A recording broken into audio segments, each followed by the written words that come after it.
The War Archive, where wars become stories. A world at war. In the East, an empire rises hungry for resources, desperate for survival, and willing to gamble everything.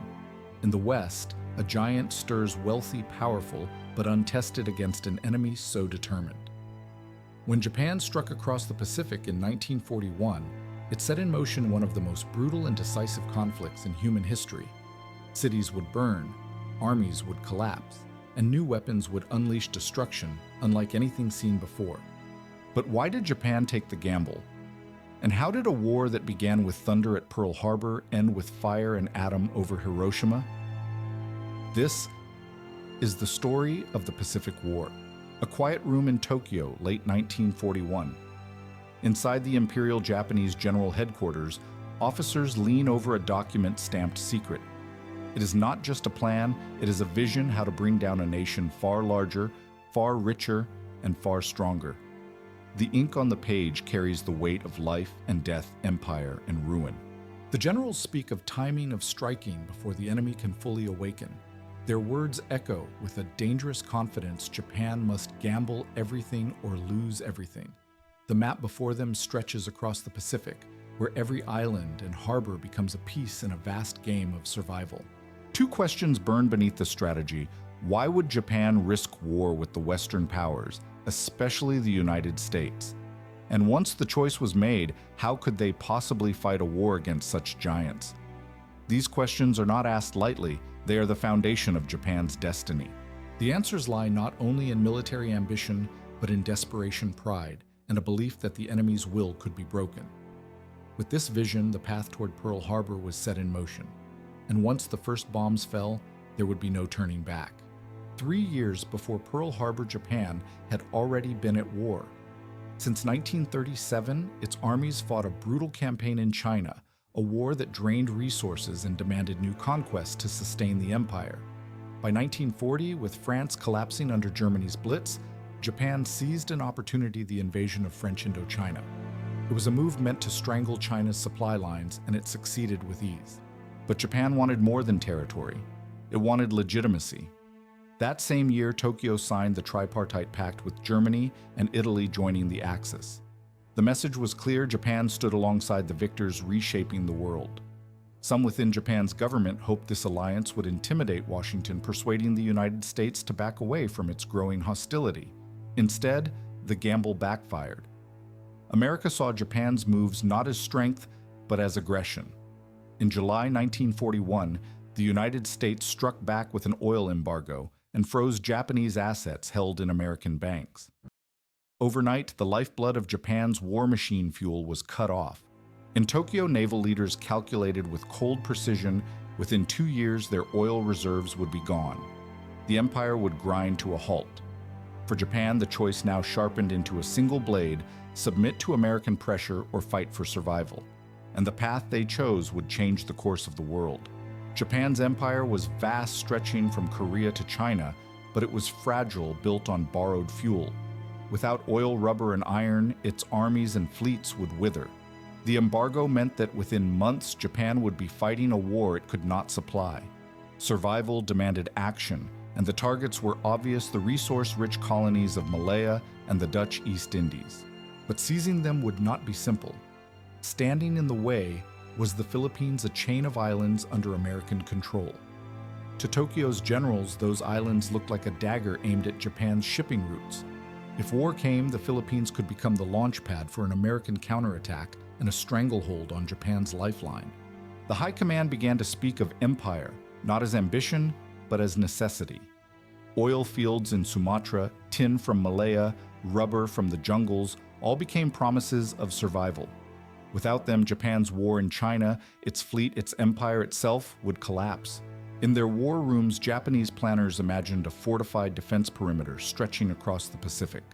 If they struck fast and seized these territories, they believed they could hold the line against any Western retaliation.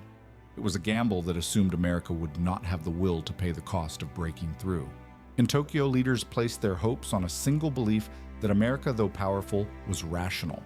If Japan seized its empire quickly and fortified it, the costs of dislodging them would be too high. Washington, they thought, would negotiate rather than bleed. It was a strategy not built on underestimating America's strength, but on overestimating its restraint. Across the Pacific, American planners had already considered this possibility. By 1940, the U.S. had drafted Plan Dog, a blueprint for what to do if war broke out. Its guiding principle was blunt Germany first. Even if Japan struck, America would focus on defeating Hitler in Europe before turning its full attention to the Pacific. To Tokyo, this meant opportunity. If America's gaze was fixed on Europe, then a lightning strike in Asia might catch them unprepared. Yet to Washington, it was a calculated risk. They could concede Guam, the Philippines, even Wake Island temporarily, so long as Japan could be crushed once Europe was secure. Both sides believed they understood the other. Both sides thought time was on their side. And so, while diplomats still traded notes in Washington, Admiral Yamamoto and his staff prepared something far more decisive, a strike aimed at the very heart of American power in the Pacific. Dawn, December 7, 1941.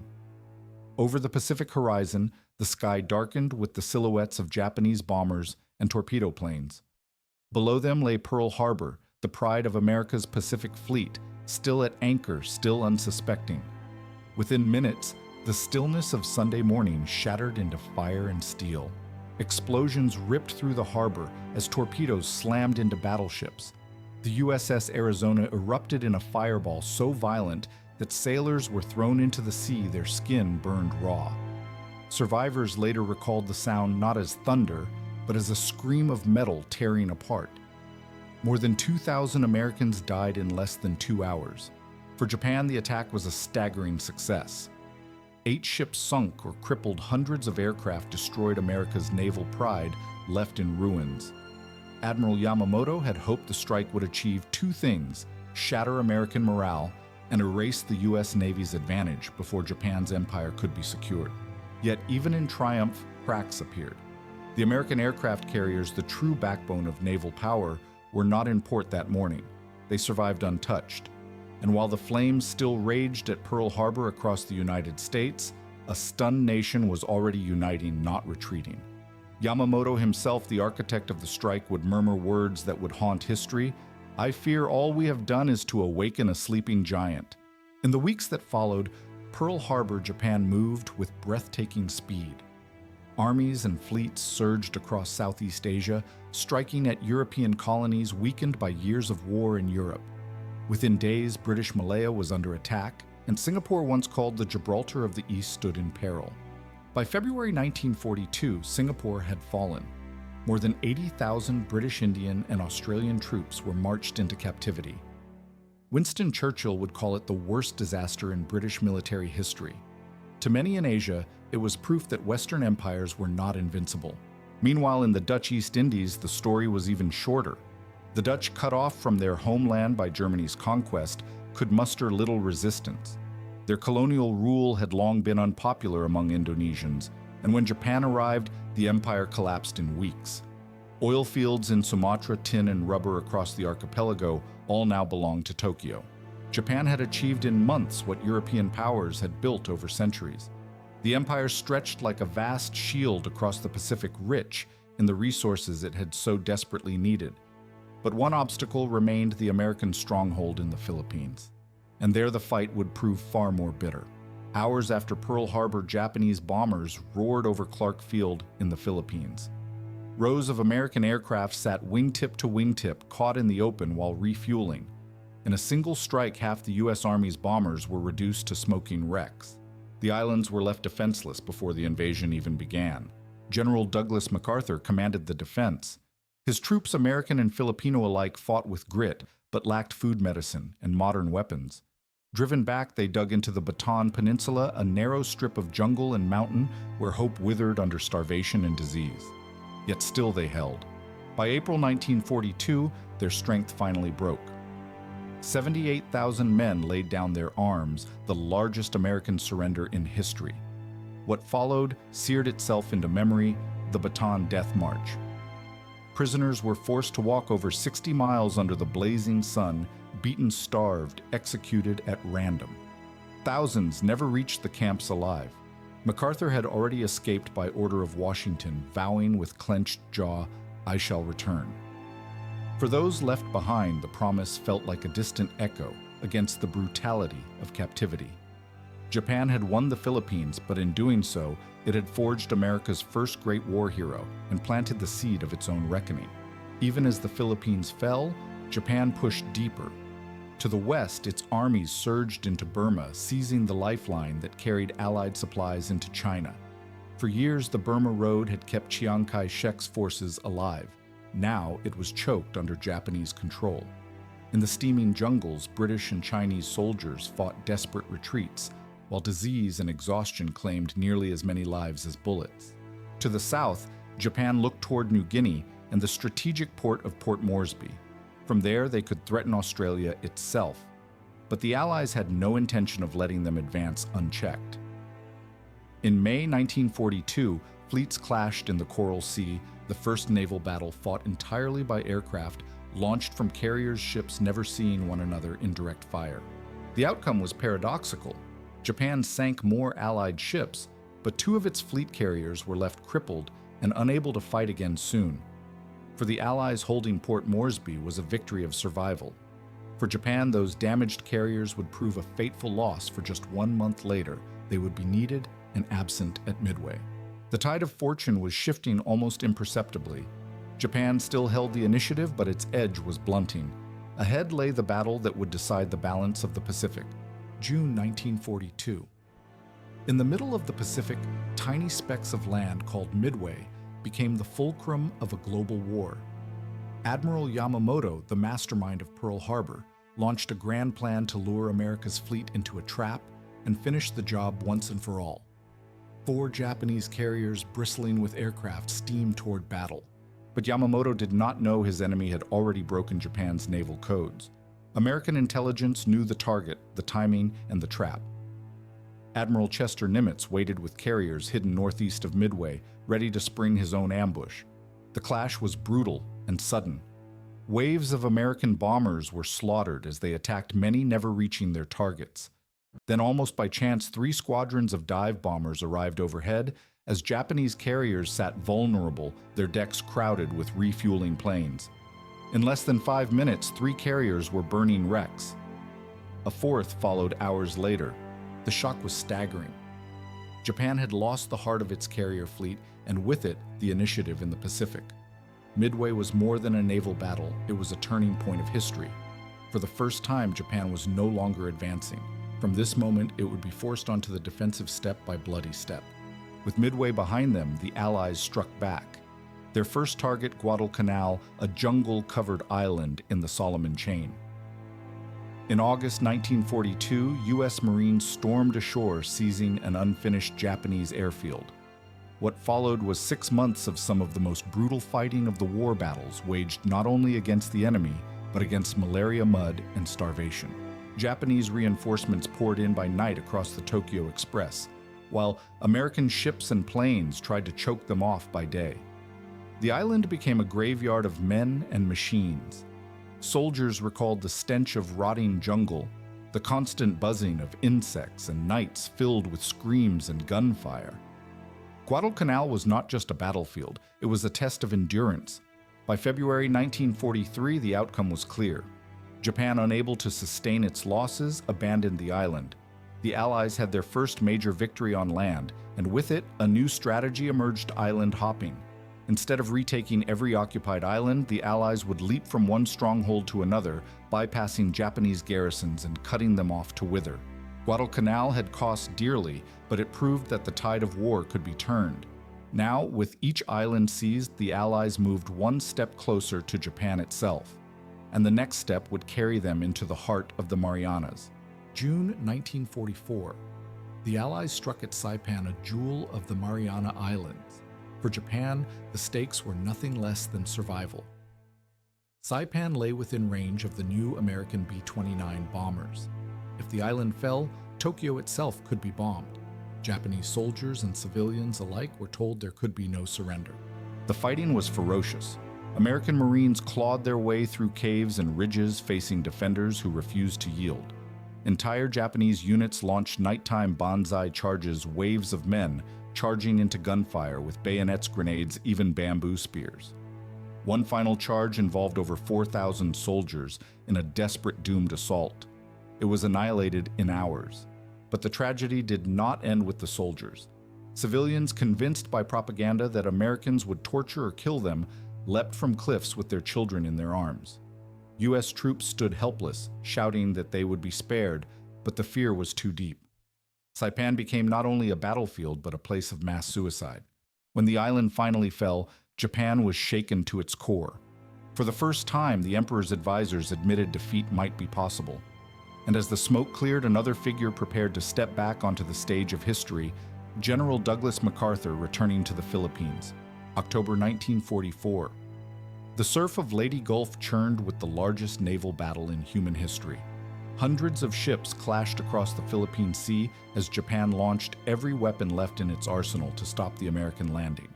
Kamikaze pilots dove from the skies in desperate sacrifice, slamming into Allied ships with fire and steel. But the effort could not turn the tide. The Imperial Navy, once the terror of the Pacific, was broken beyond repair.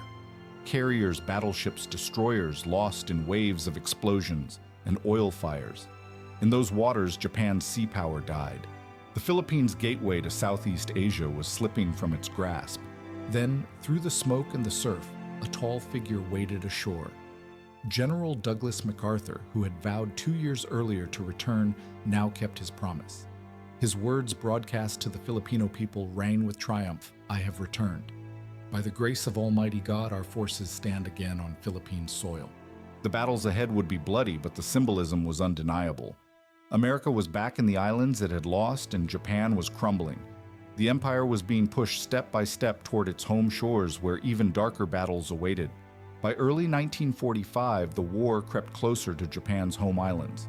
The first target, Iwo Jima, a volcanic rock halfway between the Marianas and Tokyo. Its airfields were vital for both sides, Japan to intercept bombers, America to escort them. When U.S. Marines landed, they stepped into hell. Japanese defenders had tunneled deep into the island, waiting in a fortress of caves. The battle lasted more than a month. Marines advanced yard by yard under withering fire. Nearly every Japanese soldier fought to the death. On Mount Suribachi, amid the carnage, a small group of Marines raised the American flag. The image would become immortal, but the cost was staggering: more than 26,000 American casualties for an island barely 8 square miles wide. Then came Okinawa, the last great battle of the Pacific. April 1945. Allied fleets ringed the island while 100,000 Japanese soldiers and civilians dug in ready to resist to the end. Kamikazes fell like rain on U.S. ships, sinking dozens, damaging hundreds more. On the ground, combat raged from village to ridge, turning fields and caves into slaughterhouses. When it ended 3 months later, Okinawa was a wasteland. Over 12,000 Americans were dead, along with more than 100,000 Japanese soldiers and tens of thousands of civilians. The lesson was clear: if the cost of one island was this high, what would it take to invade Japan itself? The answer pushed America toward a terrible new weapon waiting in the shadows. By mid-1945, Japan's empire was collapsing. Its navy lay at the bottom of the sea, its pilots were gone, and its people were starving. American submarines prowled the seas, choking off supplies, while bombers reduced entire cities to ash. In March, Tokyo itself was firebombed, an inferno that killed more than 80,000 people in a single night. Wooden homes became furnaces, and whole districts vanished in a storm of flame. Yet even under this destruction, Japan's leaders clung to hope of negotiating terms. The Allies demanded unconditional surrender. Tokyo hesitated, unwilling to accept humiliation. And so, America prepared to unleash something the world had never seen before. On August 6, 1945, a single B-29 bomber dropped its cargo over Hiroshima. In seconds, the city vanished under a blinding white light. Tens of thousands died instantly, and thousands more suffered in the silent radioactive aftermath. Still, Japan did not yield. 3 days later, Nagasaki met the same fate. And on that very day, another blow fell. The Soviet Union invaded Manchuria, crushing Japan's last armies on the Asian mainland. Surrounded by fire, atom, and defeat, Emperor Hirohito finally intervened. On August 15th, he announced Japan's surrender, the first time his people had ever heard his voice.